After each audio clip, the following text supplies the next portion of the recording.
Gawad Kalinga, inilunsad ang bagong kampanya na Barangay Walang Iwanan.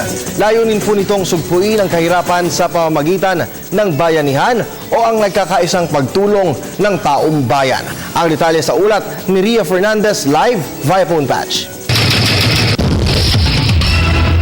Kirby, madadama ang tulong sa mga barangay mula sa Gawad Kalinga, isang kilalang non-government organization sa bansa na gumagawa at nagbibigay ng mga libreng pabahay para sa ating mga kapuspalad na kababayan. Ngayon kasing araw ng Kagitingan, inilunsad ng grupo ang kanilang pinakabagong kampanya sa ilalim ng kanilang taunang aktibidad na Bayani Challenge. Isang ang iwanan.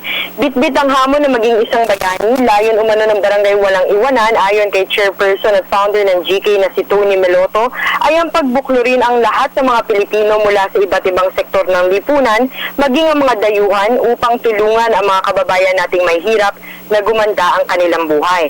Kaugnay ng misyong sugpuin ng kahirapan, target ng GK na matulungan ang 20,000 barangay sa buong Pilipinas pagdating ng taong 2024. Higit pa sa paggawa ng bahay ang adhikain ng GK dahil tumutulong din sila na hanguin sa pagkalugmok ang mga pamayanang nasalanta ng kalamidad.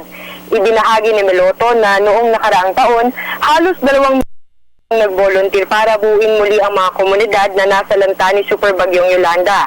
Iba't ibang serbisyo ang kanilang handog sa publiko gaya ng mga medical mission, livelihood at youth seminars. Gumagawa rin sila ng mga paaralan. Kaya naman suportado ng pamahalaan ng GK ayon kay PCO Undersecretary at CIA Director General Marie Oquiniena dahil sa mga programa nitong nakaangkla sa sama-samang pag-unlad ng lahat ng mga Pilipino o yung isinusulong na inclusive growth ng Administrasyong Aquino. Dagdag naman ni Lieutenant Colonel Taharuddin Piang Ampatuan, malaki ang naitulong ng GK para sa kapayapaan at kaunlaran o Maguindanao.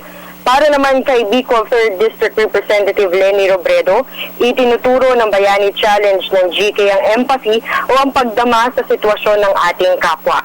Kirby, upang maging bahagi ng ganitong pagkabayani mula ngayong araw ng Kagitingan hanggang sa ika-12 ng Hunyo, araw ng Kalayaan, inaanyayahan ng GK ang publiko na magrehistro. Bisitahin lamang ang website na www.gk1world.com/bc2015 o mag-email sa bayanichallenge@gawadkalinga.com para sa mga katanungan. Yan ang pinakamainit na balita mula rito sa Santa Rosa, Laguna. Ria Fernandez para sa Telebisyon. Alright, maraming salamat sa iyo, Ria.